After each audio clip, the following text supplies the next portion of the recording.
Bonjour tout le monde, alors j'espère que vous allez bien. Alors aujourd'hui une vidéo sur le titre Coeris. Coeris, alors je vais revenir sur les raisons de mon achat sur Coeris. Cela faisait suite à la publication des résultats annuels, donc j'ai pris là lors de la forte hausse des volumes suite à la publication donc, des résultats annuels, donc le 21 avril. Le titre après a rattrapé une bonne partie de sa décote. Le titre vient de grimper en l'espace de moins de 2 mois de 42,47%. Et donc j'avais pris 2500 titres.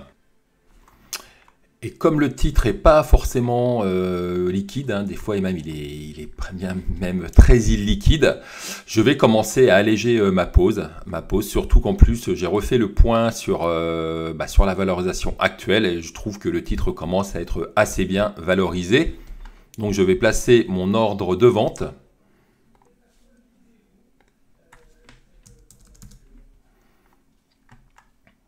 Donc je vais vendre 1000 titres.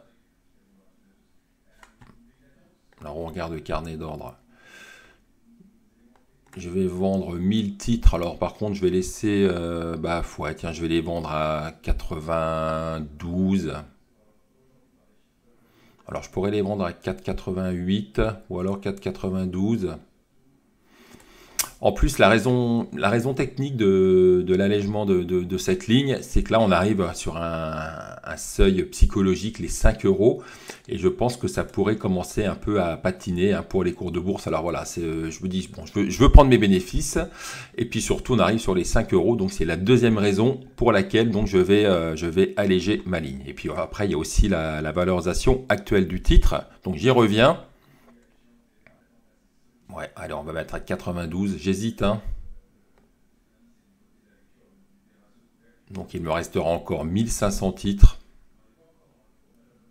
Mon ordre est arrivé dans le carnet d'ordre. Donc, les 1000 titres à 4,92. Alors, en ce moment, j'ai un petit souci entre le lien du broker et PRT. C'est que la transmission... au courtier est affichée sur le graphique, elle prend beaucoup de temps alors qu'elle est déjà prise en compte du côté de mon broker, mais par contre sur le graphique ça prend au moins 10 minutes, un quart d'heure. Donc ça c'est un bug que j'ai remonté à Pro Real Time, donc je pense que ça devrait être résolu rapidement. Mais donc là pour l'instant l'ordre est toujours affiché transmis. Donc voilà, de toute façon je vous dis à tout à l'heure. Donc mon ordre de vente vient de passer sur Coeris et il est ici donc à 10h47. Donc voilà, mon ordre a été exécuté, donc, et il me reste donc 1500 titres. Alors je vais les conserver, je pense encore les conserver pendant pas mal de jours. Alors après peut-être que si on a un signal baissier très court terme, peut-être que je pourrais encore alléger de 700-800 titres, mais en tous les cas, ce qui est sûr, c'est que je vais garder au moins un petit reliquat de 600-700 titres pour plusieurs semaines, voire plusieurs mois. Et puis, qui sait, on pourrait avoir une opération sur le reste du capital de Coeris. Donc, comme je l'expliquais, je suis rentré sur le titre Coeris suite à la publication de ses résultats annuels. Donc, les résultats qui ont été publiés le 21 avril. Donc le 21 avril, donc la société publie ses résultats. Donc j'explique à mes abonnés premium que les résultats sont excellents, que le RN a été gonflé par des impôts différés et que la trésorerie représente presque la moitié de la capitalisation boursière. Donc je vous montre donc en fait j'explique ça, après je vais vous montrer le communiqué. De toute façon, après le communiqué, je l'ai analysé dans la newsletter hebdo du lendemain, qui est accessible donc aux abonnés premium et aux abonnés hebdo. Donc à la suite de ça, donc je rentre des titres. Alors après, voilà, vu que le titre est peu liquide, je rentre une petite ligne pour tenir compte de la liquidité du titre. C'est bien beau de rentrer sur un titre, mais il faut aussi penser lorsqu'on va le vendre. Et si on ne peut pas vendre, voilà, ça pose problème. Donc c'est pour ça que j'ai initié une toute petite ligne. Donc Coeris, c'est un éditeur de logiciels.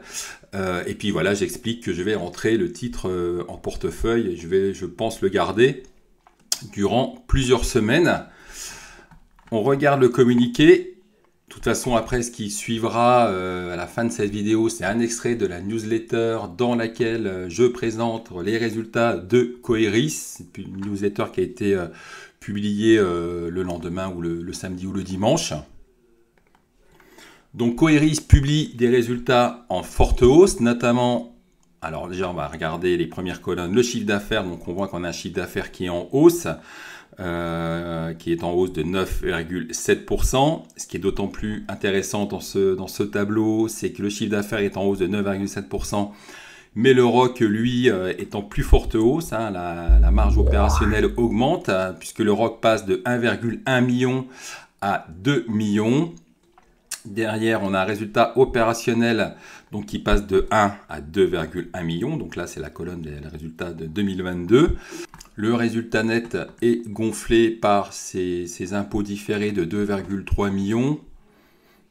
C'est une activation d'impôts différés. Donc ça gonfle, on va dire, artificiellement le résultat net. Hein. C'est vraiment du comptable. Hein. Donc on a un résultat net de 4,4 millions. Donc on a des résultats en forte hausse. Après, moi, ce que je retiens, c'est on va dire, je vais plutôt tenir compte d'un résultat net sans tenir compte de ces 2,3 millions. Donc on est sur un résultat net de 2,1 millions. Et à l'époque, le titre avait une capitalisation de 19 millions d'euros. 19 millions d'euros. Si on regarde, si on va plus loin dans le communiqué, la société nous parle de sa situation de trésorerie. Là, ce n'est qu'un communiqué, hein, ce n'est pas le rapport annuel, bien évidemment. Je vais y revenir. Donc la société communique sur sa situation de trésorerie et elle explique qu'elle est à la tête d'une trésorerie nette de dette de 8,7 millions. Donc rien que ça, en fait, on voit que la trésorerie, elle est en forte hausse. Trésorerie nette, elle est en forte hausse.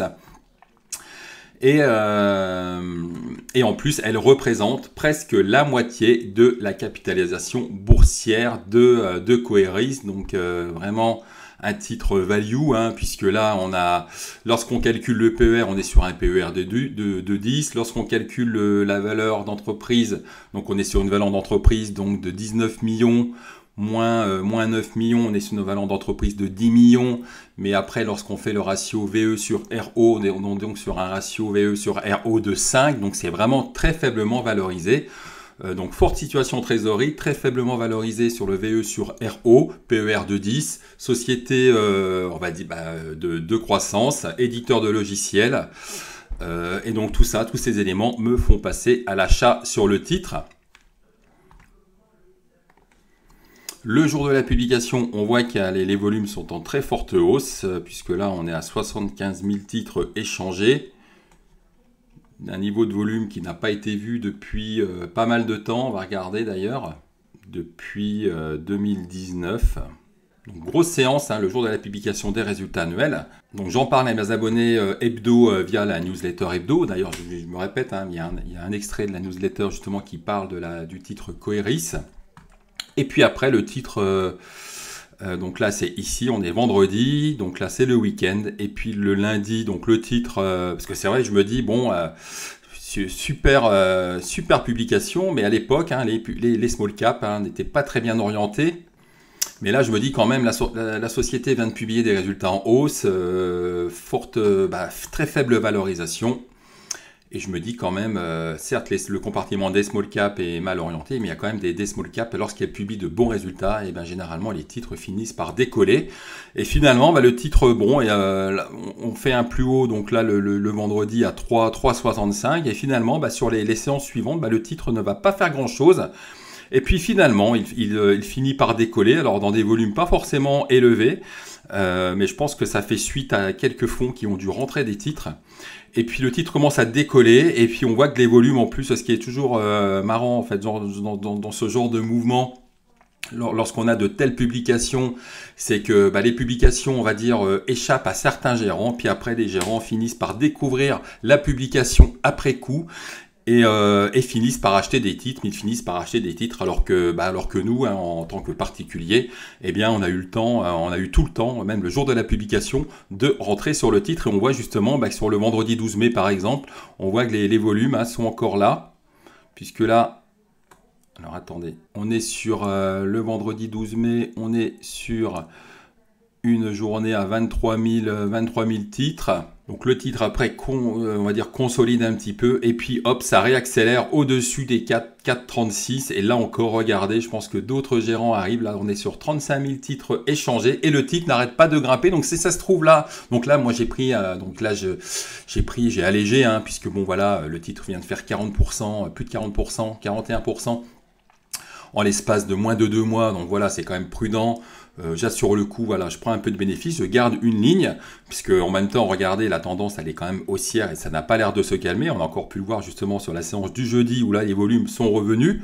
Alors si je fais un point sur la valorisation du titre Coeris après son parcours récent, après sa hausse de 40%, donc on est maintenant sur une valorisation donc de 28 millions en tablant, si on table pour 2023, si on table pour une hausse du chiffre d'affaires entre 5 et 10%, ce qui nous donnerait, on va dire, allez, 14, plus de 15 millions, allez, aux alentours de 14,8, 15,2 millions, un RO qui pourrait passer à 2,3, un RN aussi à 2,3. On calcule le PER, ça nous donne un PER de 12, hein, ce qui est modérément valorisé hein, pour un éditeur de logiciels, même très modérément valorisé. Donc, en tablant sur une trésorerie donc, de 8 millions, donc ça nous donne une valeur d'entreprise de 20 millions. Et on divise donc par une perspective de RO de 2,5 pour l'année 2023, ça nous donne un VE RO de 8, on va dire aussi là c'est modérément valorisé. Ce qui serait pas mal pour les actionnaires de Coeris, hein, c'est que la société communique sur le fait par exemple qu'elle fasse intervenir l'intelligence artificielle sur ses outils de CRM et de business intelligence. Donc ça serait pas mal, hein, ça pourrait en plus créer un peu de spéculation sur le titre. Et puis bien sûr, hein, la société présente un aspect spéculatif avec Chaps Vision qui est dans le capital de la société, donc voilà, qui détient 68,5% du capital de Coeris, et la société justement, Chaps Vision pourrait être tentée de faire une offre par exemple à 6 € et retirer le titre de la cote. Donc voilà, un titre très modérément valorisé, avec un actionnaire majoritaire hein, qui peut à tout moment retirer le titre de la cote, retirer le titre Coeris de la cote, et puis cerise sur le gâteau. Je pense que la société devrait communiquer. Alors je ne sais pas quand, hein, peut-être qu'elle ne communiquera pas, mais ça serait plutôt malin de sa part. Hein. Après c'est vrai que ça ferait monter le cours de bourse, ça ne serait pas forcément bon pour l'actionnaire majoritaire si vous voulez lancer une opération à un prix réduit. Mais la cerise sur le gâteau, c'est qu'il communique autour de l'IA, autour de l'intelligence artificielle. Et puis c'est vrai que j'ai allégé aussi parce qu'il y a quelque chose aussi qui m'a un peu interpellé. Parce que donc moi je partais sur le fait qu'on avait une trésorerie nette de 8,7 millions et je suis allé voir le rapport financier annuel hein, qui n'était pas sorti hein, lorsque la société a publié ses résultats annuels. Donc là on a eu un communiqué et après le rapport financier annuel a été publié beaucoup plus tard. Et j'ai été un peu surpris puisque donc je vous dis, hein, donc on nous annonçait une trésorerie nette de 8,7 millions.